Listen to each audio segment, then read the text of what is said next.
The fact is, for as long as I can remember, my motivation for getting up every day has been so that you would not have to bury me. As things have continued to get worse, it has become clear that this alone is not a sufficient reason to carry on. The fact is, I am not getting better.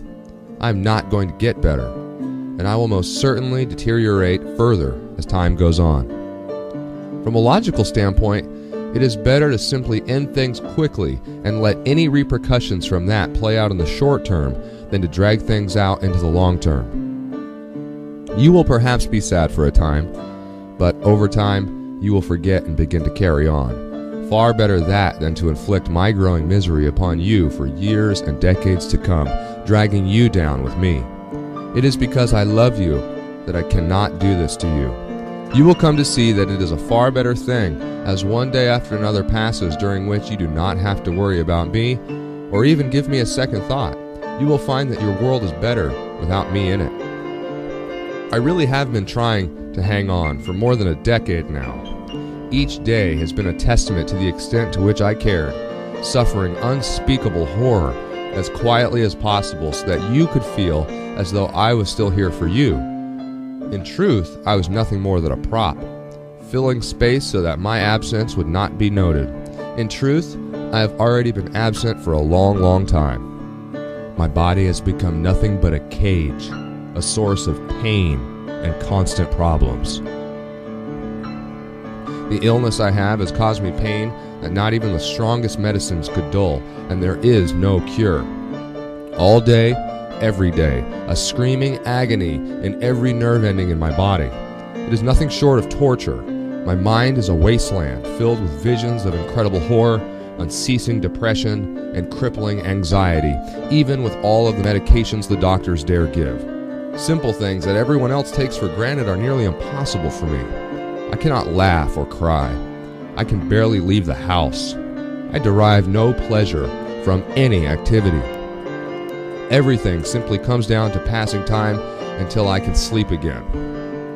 Now, to sleep forever seems to be the most merciful thing. You must not blame yourself. The simple truth is this. During my first deployment, I was made to participate in things, the enormity of which is hard to describe. War crimes, crimes against humanity. Though I did not participate willingly and made what I thought was my best effort to stop these events, there are some things that a person simply cannot come back from. I take some pride in that. Actually, as to move on in life after being a part of such a thing would be the mark of a sociopath in my mind. These things go far beyond what most are even aware of. To force me to do these things and then participate in the ensuing cover-up is more than any government has the right to demand. Then, the same government has turned around and abandoned me. They offer no help, actively block the pursuit of gaining outside help via their corrupt agents at the DEA. Any blame rests with them. Beyond that, there are the host of physical illnesses that have struck me down again and again, for which they also offer no help.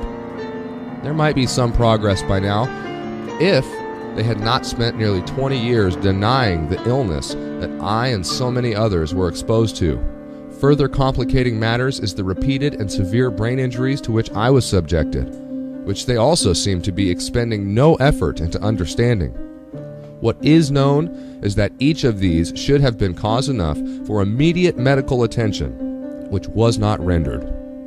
Lastly, the DEA enters the picture again, as they have now managed to create such a culture of fear in the medical community that doctors are too scared to even take the necessary steps to control the symptoms, all under the guise of completely manufactured, overprescribing epidemic, which stands in stark relief to all of the legitimate research, which shows the opposite to be true. Perhaps, with the right medication at the right doses, I could have bought a couple of decent years. But even that is too much to ask from a regime built upon the idea that suffering is noble and relief is just for the weak.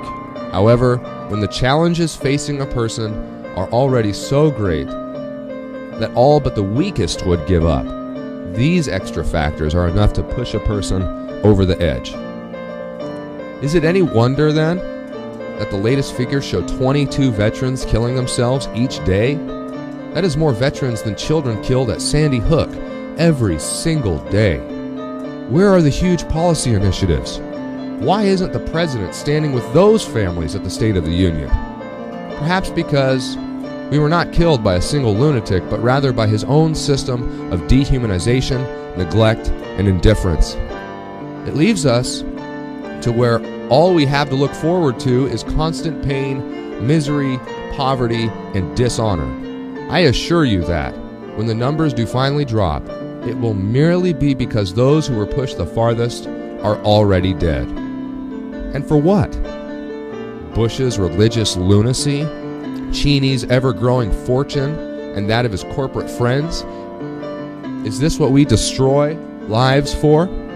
Since then, I've tried everything to fill the void. I tried to move into a position of greater power and influence to try and right some of the wrongs. I deployed again, where I put a huge emphasis on saving lives. The fact of the matter, though, is that any new lives saved do not replace those who were murdered. It is an exercise in futility. Then, I pursued replacing destruction with creation. For a time, this provided a distraction, but it could not last. The fact is that any kind of ordinary life is an insult to those who died at my hand. How can I possibly go around like everyone else while the widows and orphans I created continue to struggle? If they could see me sitting here in suburbia, in my comfortable home, working on some music project, they would be outraged. And rightfully so. I thought perhaps I could make some headway with this film project, maybe even directly appealing to those I had wronged and exposing a greater truth. But that is also now being taken away from me. I fear that, just as with everything else that requires the involvement of people who cannot understand by virtue of never having been there, it is going to fall apart as careers get in the way. The last thought that has occurred to me is one of some kind of final mission. It is true that I have found that I am capable of finding some kind of reprieve by doing things that are worthwhile on the scale of life and death.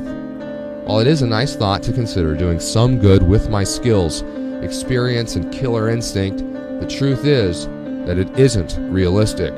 First, there are the logistics of financing and equipping my own operation. Then, there is the near certainty of a grisly death, international incidents, and being branded a terrorist in the media that would follow. What is really stopping me, though, is that I simply am too sick to be effective in the field anymore. That, too, has been taken from me. Thus, I am left with basically nothing. Too trapped in a war to be at peace, too damaged to be at war, abandoned by those who would take the easy route, and a liability to those who stick it out, and thus deserve better. So you see, not only am I better off dead, but the world is better without me. And this is what has brought me to my actual final mission. Not suicide, but a mercy killing. I know how to kill, and I know how to do it so there is no pain whatsoever. It was quick, and I did not suffer, and above all, now I am free. I feel no more pain. I have no more nightmares or flashbacks or hallucinations. I am no longer constantly depressed or afraid or worried. I am free. I ask that you be happy for me for that. It is perhaps the best break I could have hoped for. Please accept this and be glad for me. Daniel Summers.